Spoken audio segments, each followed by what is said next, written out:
In a 2007 graduation speech, Charlie Munger told an interesting, but fictional, story about two people, the great scientist Max Planck and his chauffeur.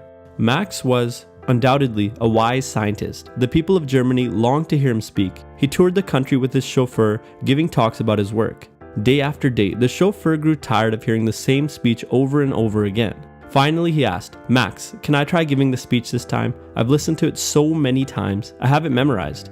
Max agreed to let the chauffeur give the speech. He took a seat at the front and put on the chauffeur's hat. The chauffeur pretended to be Max and played the part perfectly. The speech was a success. At the end, a small man rose and asked the chauffeur a question. His response? "That's such a simple question. I'm surprised that you would ask it. I'll let my chauffeur answer it." Charlie Munger told his story to highlight the difference between two kinds of knowledge: the deep knowledge that Max had and the shallow knowledge that the chauffeur had.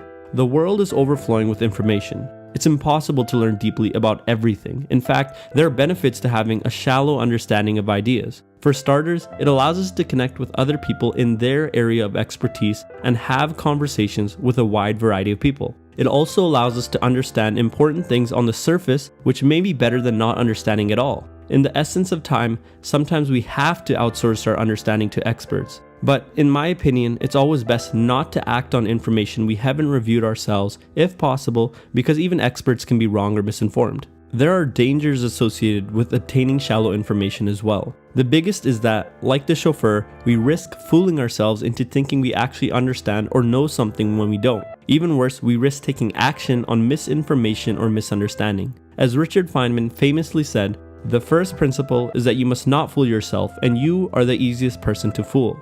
The best way to not be a fool is to think critically and learn deeply. One of the best ways to grasp a deeper understanding of an idea is to utilize the Feynman technique. There are 4 simple steps. Step 1. Explain the topic out loud to a peer who is unfamiliar with the topic. Meet them at their level of understanding and use the simplest language you can. Step 2. Identify any gaps in your own understanding or points where you feel that you can't explain an idea simply. Step 3. Go back to the source material and study up on your weak points until you can use simple language to explain it.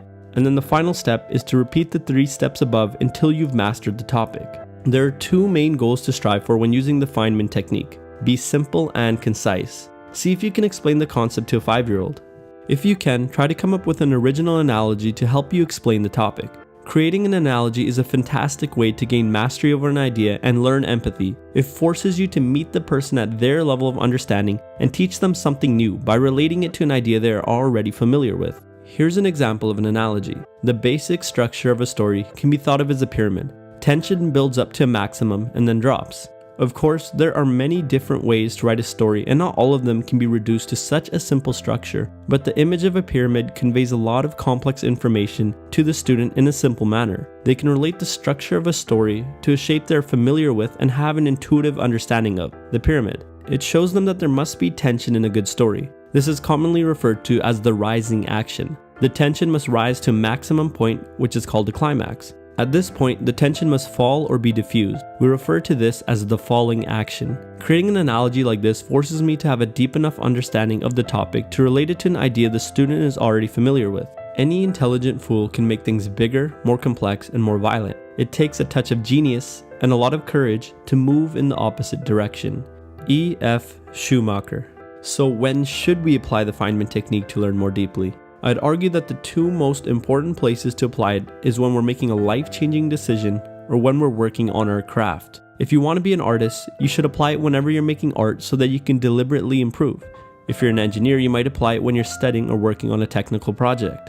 The massive advantages of using the Feynman technique are that it helps you develop a true understanding of whatever you're learning, it allows you to make informed and intelligent decisions, applying your knowledge to real-world problems becomes much easier, your teaching skills improve, and your capacity to think critically about a topic is increased. The only trade-off is time and effort. Even then, the time you invest up front is more than returned later on. This technique was named after Richard Feynman, a Nobel Prize-winning physicist. In his biography on Richard Feynman, James Gleick said that Richard would create a journal for the things he did not know.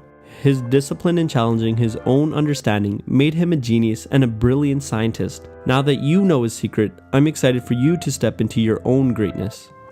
Like the Feynman technique, Brilliant.org also follows a simple yet effective structure that helps you guys learn and grow. Brilliant is a math and science problem-solving website, and it's relevant for any person who wants to get ahead in finance, programming, engineering, or someone who just wants to think more like a scientist. My favorite course right now is Physics of the Everyday, which, like it sounds, shows how the principles of physics are applied to things we experience in everyday life. Brilliant mirrors the structure of the Feynman technique. You start by thinking through interesting puzzles in a guided sequence, which is one of the most effective ways to identify the gaps in your own understanding. When you get stuck, you can look up the solution to brush up on your weak points. It's really a fun way to learn and to better yourself, so I highly recommend checking it out. Just go to brilliant.org/freedomandthought or click the link in the description below and you can sign up for free.